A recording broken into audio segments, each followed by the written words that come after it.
At what stage did you think, there's a gun in the house, I'm going to take that to school?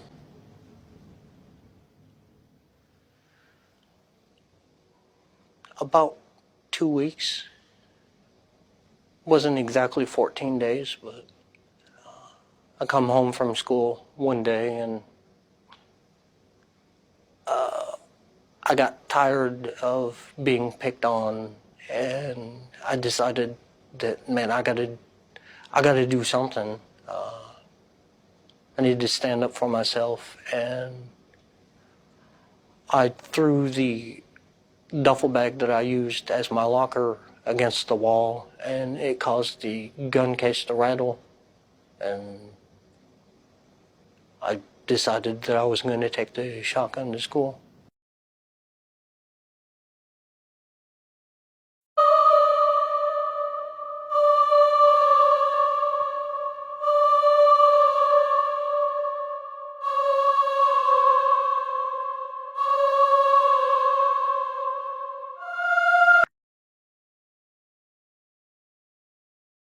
You should never celebrate too early.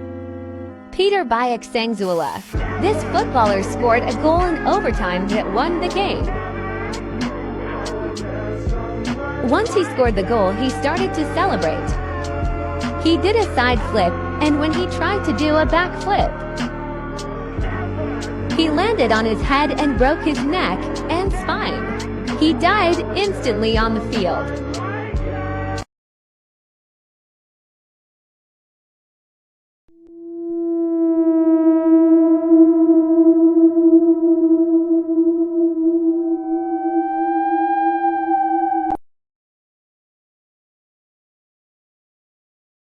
Did God or devil create this creature?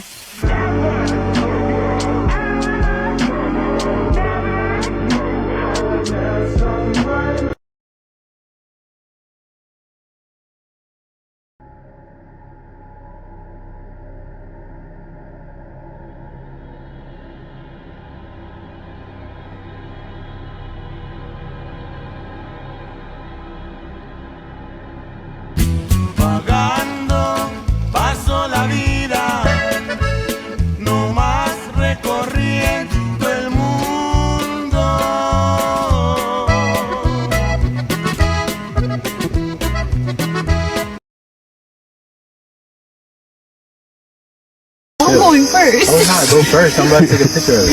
You gotta get lower than that. Look at him move. Oh my god. Uh-oh, it's about to catch something.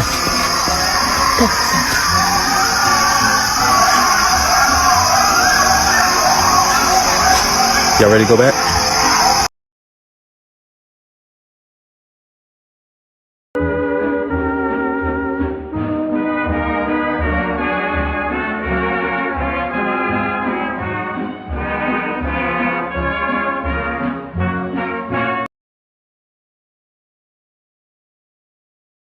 Alright, so I guess it's happening for real.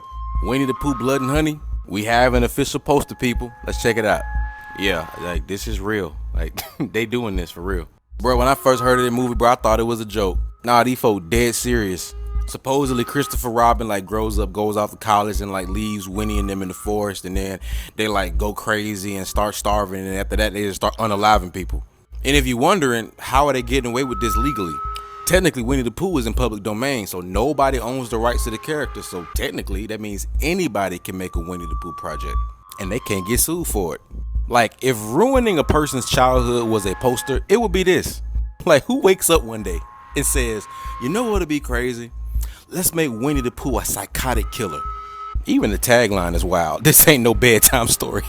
I'd be lying if I said I ain't gonna watch this movie as soon as it come out. Let me know what y'all think in the comments, man. Let's talk about it. Could Jesus really be real? Jesus's robe. Jesus's personal Bible. Jesus's thorn crown. Jesus's nails. Jesus's sandals.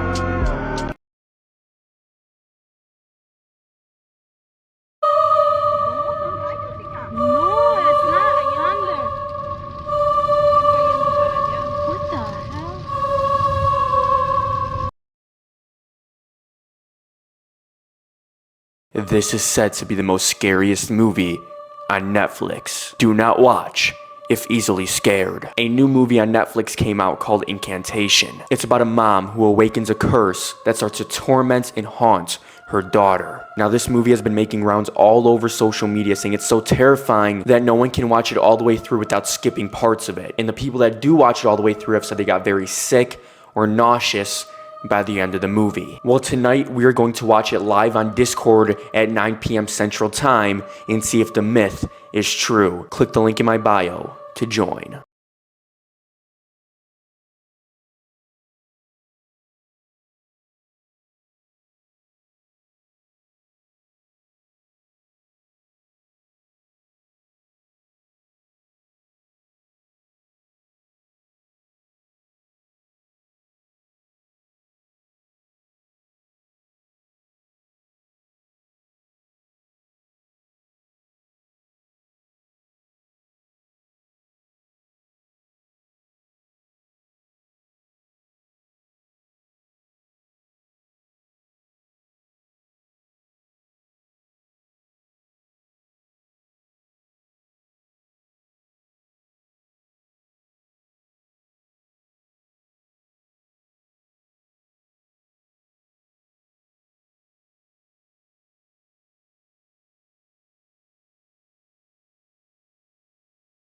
This is what happened to 16-year-old Monica Carrasco. She was born on December 13, 1986 and was from Balmorhea, Texas. In middle school, her nickname was Happy Happy because she always had a smile on her face and brought so much positivity to the room. Her older brother Juan says that she had a very bright future ahead of her. She had a dream. She wanted to do something big. She either wanted to go to Harvard and become a lawyer or she wanted to work at NASA. Monica also loved her faith and was very religious. She was a Christian, a very active member of her church, and often loved to do Bible studies. In 2000, tragedy hit the Carrasco family when her father had a heart attack in front of them.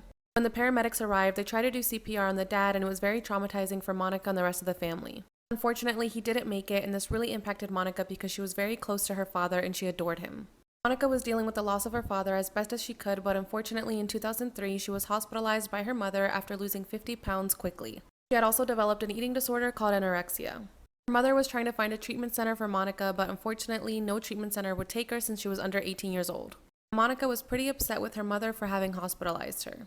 Since their relationship was rocky, this is when Monica's aunt Velma offered to take her in. She said, well, I'm a stay-at-home mom, Monica can come stay here, and I can watch her and make sure that she eats. And everyone thought this was a good idea. Monica really loved her Aunt Velma and her Uncle Abel. She said that her aunt was basically a female version of her father. So the plan was set in motion and Monica moved into this house with her aunt, her uncle, and her twin cousins. On Wednesday, October 1st, 2003, Monica called her older brother Juan at around 8 p.m. They were pretty much just catching up, but out of nowhere, Monica started to say some very odd things. She told her brother, why didn't you tell me that I was Jesus? And her brother was like, who told you you were Jesus? And she told him that the little birdies told her. Juan thought this was very strange, so he kept asking her questions, and then she suddenly snapped out of it. Then she asked Juan if she could go live with him in Austin, Texas, but he said no, that she needed to wait until the doctors cleared her. And then they hung up the phone and Monica continued with her night. As the night continued, Aunt Velma and Uncle Abel were getting ready to go to bed, but they quickly checked in on the kids. They saw that the twins and Monica were playing video games, and then they went to bed. Then at around 11 p.m., Monica stopped playing video games and headed to her room to sleep.